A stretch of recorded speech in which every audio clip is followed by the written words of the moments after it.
Hello বন্ধুগণ, যুব সাথী নিয়ে কয়েকটি বিশেষ আলোচনা।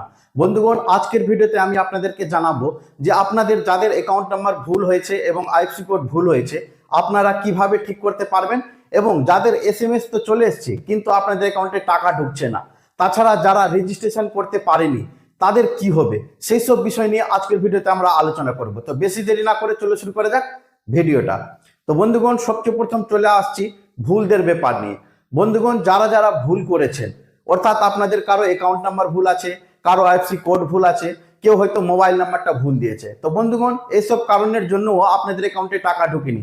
তো সেই সব বিষয় নিয়ে আমি যখন ব্লকে প্রশ্ন করলাম তখন বিডিও অফিস থেকে যে জয়েন্ট ভিডিও থাকে তিনি আমাকে অ্যান্সারটা দিয়েছেন।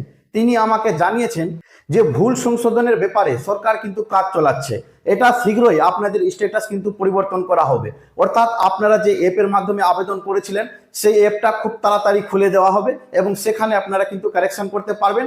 তাছাড়া আপনারা আমাদের অফিসেও এসে কারেকশনটা করতে পারবেন।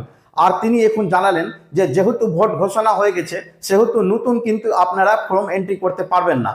অর্থাৎ আপনারা যদি চাইলেও নতুনভাবে এন্ট্রি করাতে চান নতুনভাবে এন্ট্রি হবে না। যাদের এন্ট্রি করা রয়েছে তারা অবশ্যই টাকা পাবে।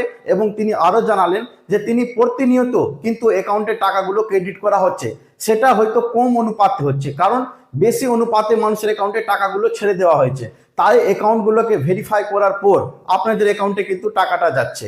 তো বন্ধুগণ, আপনারা চিন্তা করবেন না, আপনাদের অ্যাকাউন্টে টাকাগুলো অবশ্যই আসবে, কিন্তু একটু সময় লাগতে পারে, কারণ 10 লক্ষর মতো ডুপ্লিকেট অ্যাকাউন্ট পাওয়া গেছে।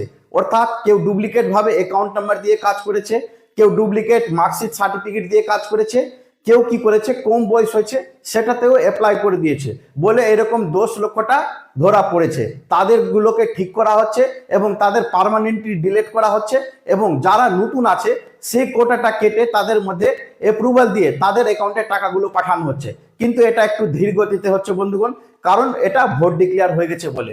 তিনি আরো জানালেন যে এপ্রিল মাসের 5 তারিখের পর সম্ভবত কারেকশনের পেজটা খুলে যেতে পারে এবং আপনাদের স্ট্যাটাসও চেক হতে পারে, এই কথাটা তিনি জানিয়েছেন। তবে তিনি ক্লিয়ার করেননি, বেশিরভাগ আশা বলেছেন যে বেশিরভাগ আশা রয়েছে যে আপনাদের এপ্রিল মাসে পেজটা খুলে দেওয়া হবে, যাতে আপনারা কারেকশন করতে পারেন, তারপরে আপনাদের অ্যাকাউন্টে টাকা যেন ক্রেডিট করতে পারে। কারণ মুখ্যমন্ত্রীর নির্দেশ রয়েছে যে ভোটের আগে আগে প্রত্যেক ব্যক্তির অ্যাকাউন্টে যেন টাকাটা ঢুকে যায়।